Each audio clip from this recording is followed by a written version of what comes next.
All right, as the title says, we're going to show you how to set up a real-time sensor dump that you can use so that way you, your teammates, or anyone in game chat can say with impunity.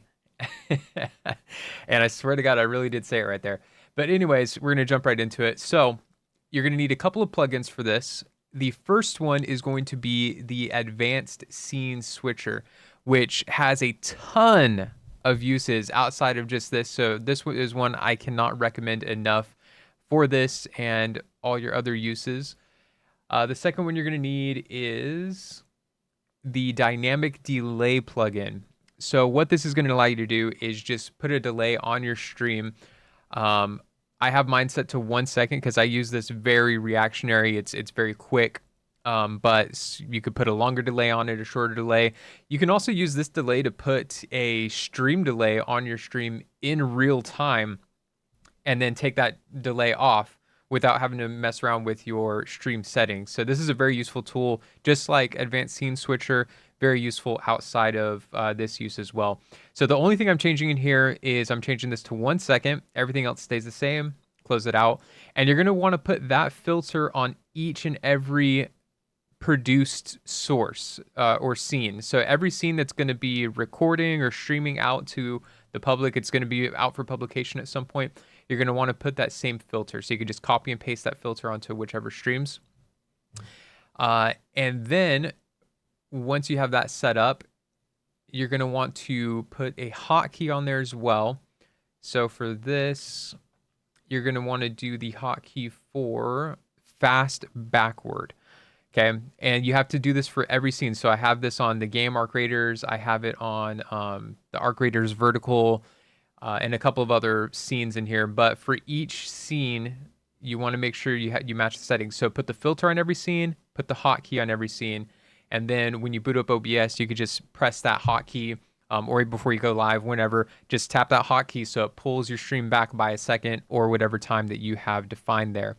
Next, we got to match up the sound to that. So for this, 1,000 milliseconds, you're going to just put that delay up to 1,000 milliseconds for every source. So I have that on all the audio sources that are going out there. So for my recording sources and then for my live sources. And then once you have all that set up, so now you have your audio and your video synced up and it's delayed by 1 second.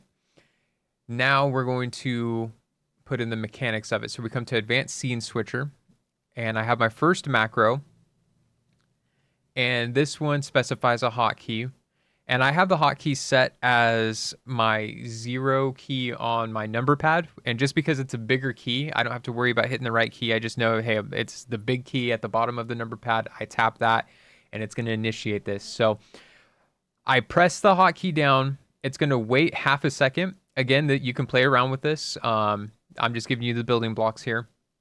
So it waits half a second, and then it makes the sensor beep source visible. So that starts playing, and then it mutes out the 3 live sources. I only have it set to the live, so that way my recording audio still captures everything. So I can go and edit this in post if I need to. But just for the live sources, it's going to dump the audio and play the sensor beep so that way you don't break TOS on whatever source you're on. I imagine this is going to be most useful for TikTok. They are by far the most aggressive I've ever dealt with. Really a nightmare.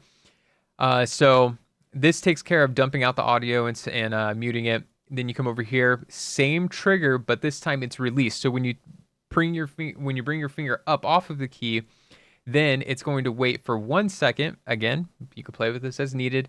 It's going to hide that source so the beep stops playing, and then it's going to unmute each of those audio sources.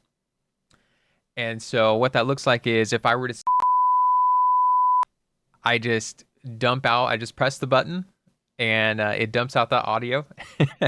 And then let's say that they're really going for it. They just won't stop. They're like spamming, bad words and stuff like that. You could just hold it down.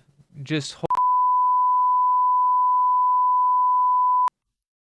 and boom.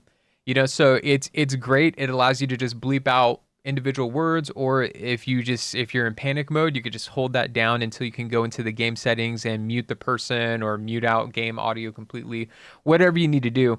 It's a very versatile tool that is really going to help you stay compliant, especially with a game like Arc Raiders, where game chat, the proximity chat is baked into the game audio, so it's not something that you can kind of separate out unless you just cut out game chat altogether. But yeah, this is something I found really useful, because I rip it. I'm not one of those streamers who's going to sit here and act like, oh, it's such a bad word, but then I'm saying it off stream and in my private life and stuff. I'm honest with you about it. If there's one thing about me, I'm not a hypocrite. So hope you guys found this useful. Peace out.